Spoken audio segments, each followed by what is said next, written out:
আজকে আমরা বানাবো মূলো শাক। এই জন্য আমরা মূলো শাকটা নিয়ে আর পাতাগুলো খুব সুন্দর করে কুচি কুচি করে কেটে নিয়েছি। এইবার আমরা মূলো শাকে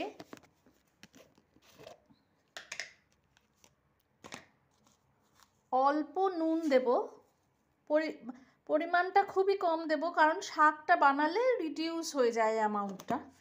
দিয়ে এটাকে নুন দিয়ে মেখে বেশ কিছুক্ষণের জন্য রেখে দেব, যতক্ষণ না এটার থেকে জল বেরোয়। আমাদের মূলো শাকটা এখন কিছুক্ষণ রাখা থাক, স্ট্যান্ডিং টাইম দিয়ে রাখি নুন দিয়ে মেখে, তারপরে রান্না করব। এরপর আমরা কিছুটা মূলো সরু সরু করে কুচিয়ে এর মধ্যে দিয়ে দিলাম।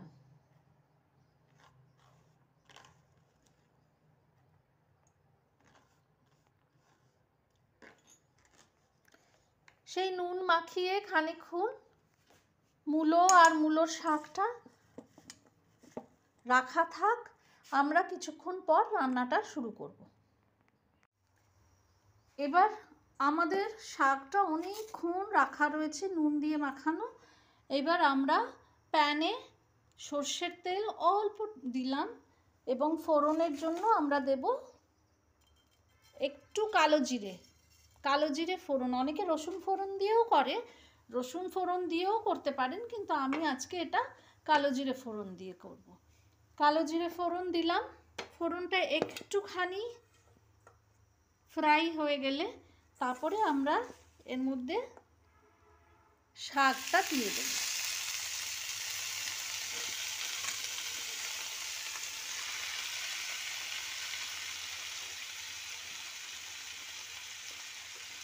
শাকটা দেয়া হোক, এরপরে শাকের তলায় যেটুকু জল ছিল আমরা জলটা ফেলবো না, যেহেতু নুন দেয়া আছে, জলটা দিয়ে দিলাম।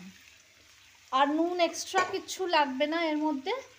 এবার এটাকে চাপা দিয়ে রেখে দেব, শাকটা কুক হতে দেব, আঁচটা একদম কমিয়ে দেব। আমাদের শাক একদম কুক হয়ে গেছে। এবার এটা নামানোর আগে আমরা এতে গোটা মরিচ, কাঁচা মরিচ দিয়ে আর এটাকে নামিয়ে নেব। আমাদের মূলো শাক একেবারে তৈরি।